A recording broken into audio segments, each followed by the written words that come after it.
Bonjour à toutes et à tous pour ce mercredi 24 mai 2023 ici à Sontexpo sur plateau FHP Direct. Et nous avons le grand privilège avec Lamine Garbi, le président de la FHP, de recevoir Agnès Firmin-Lebaudot, la ministre Agnès Firmin-Lebaudot. Alors d'abord, évidemment, l'hôpital, le monde, la communauté médicale hospitalière est en deuil depuis l'assassinat de cette infirmière, de cette collègue, cette soignante à Reims.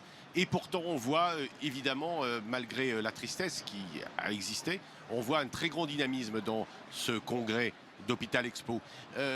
Mais on parle essentiellement d'accès aux soins. Et ici, sur le plateau télé, on a beaucoup parlé d'accès aux soins. C'est votre grand sujet.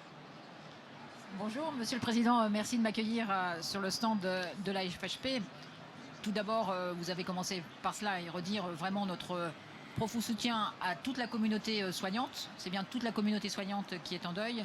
Vraiment redire notre soutien aussi à la famille de l'infirmière tuée à l'hôpital de Reims. Apporter notre soutien à la secrétaire médicale qui va mieux, mais qui est toujours hospitalisée.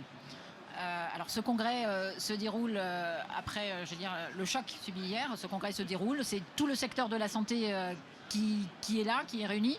Moi, je veux dire le dynamisme de ce salon, et ça montre bien à quel point les enjeux de santé sont importants et primordiaux, et les enjeux qui concernent l'hôpital aussi. L'actualité est foisonnante, et d'ailleurs, si l'actualité est foisonnante, on voit bien que tout se passe, tout se discute aussi ici, beaucoup partout. Et il y a beaucoup de sujets importants, la santé des professionnels de santé, la sécurité, l'accès aux soins. Je sais, Monsieur le Président, que c'est quelque chose qui vous tient à cœur, et ça tombe bien, c'est un sujet sur lequel on travaille beaucoup ensemble. Avec des perspectives quand même d'amélioration, beaucoup d'inquiétudes quand même malgré tout chez les soignants, mais aussi évidemment chez les patients et leurs représentants qui nous le disent. La santé est la préoccupation numéro 1 de nos concitoyens. C'est une préoccupation qui, pour vous, acteurs de santé, est au quotidien. Comment faciliter l'accès aux soins de nos concitoyens? Moi, je veux porter à la fois, sans nier l'évidence de la difficulté, des messages d'optimisme. Nous avons des professionnels qui sont engagés. L'urgence, c'est bien de fidéliser les professionnels qui restent dans vos hôpitaux. C'est l'urgence. Les fidéliser, donc les accompagner. C'est l'objet des projets autour, de revenir à l'échelle du service. C'est les projets d'attractivité des métiers. C'est le projet de prendre soin des soignants, de faire attention bien sûr à leur sécurité. Mais nous avons, il faut le dire, et j'ai eu l'occasion de le dire aux étudiants hier et ce matin, nous avons un système qui soigne et un système qui protège, et il ne faut pas cesser de le dire. Nos soignants sont engagés et nous avons un système français qui soigne et qui soigne bien, sans nier les difficultés, je le redis. Un mot, Madame la Ministre, déjà pour vous remercier de faire une pause sur ce stand FHP, parce que c'est vrai que moi je rêve qu'un jour ce congrès soit présidé par la FHP, peut-être dans une grande confédération de tous les syndicats. Et c'est vrai que vous pouvez compter... Là, je vais vous laisser entre vous sur ce débat. Alors, je vais pas oui, intervenir. et puis là, je me sens un petit peu minoritaire quand même. Il y a 800 exposants, un parmi 800. Mais vous dire, Madame la Ministre, que vous pouvez compter sur les cliniques privées, parce qu'il y a 3 piliers, le public, le privé et la médecine libérale, pour faire en sorte que notre système de santé fonctionne. Et c'est vrai que nous sommes investis dans la permanence des soins sur les territoires, l'accès aux soins. C'est important pour nous d'avoir votre soutien. Nous l'avons parce que vous êtes présente sur l'ensemble des thématiques.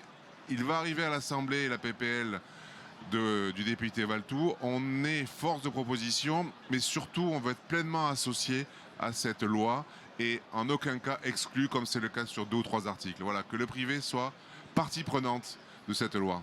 Nous réussirons à répondre aux besoins de santé de nos concitoyens si tout le monde est autour de la table, le public, le privé. Nous avons besoin de privé.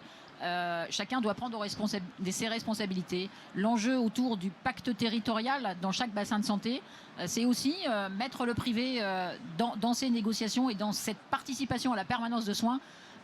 C'est bien tous ensemble, et je le redis, public, privé, collectivité territoriale, que nous allons réussir à apporter des réponses aux besoins de santé de nos concitoyens. C'est un objectif que nous partageons et qui est partagé par tous, je le sais, je le redis, c'est bien tous ensemble que nous allons y arriver. Même soins, même patients, même devoirs, même contraintes, même allocation budgétaire, l'égalité parfaite et l'équité.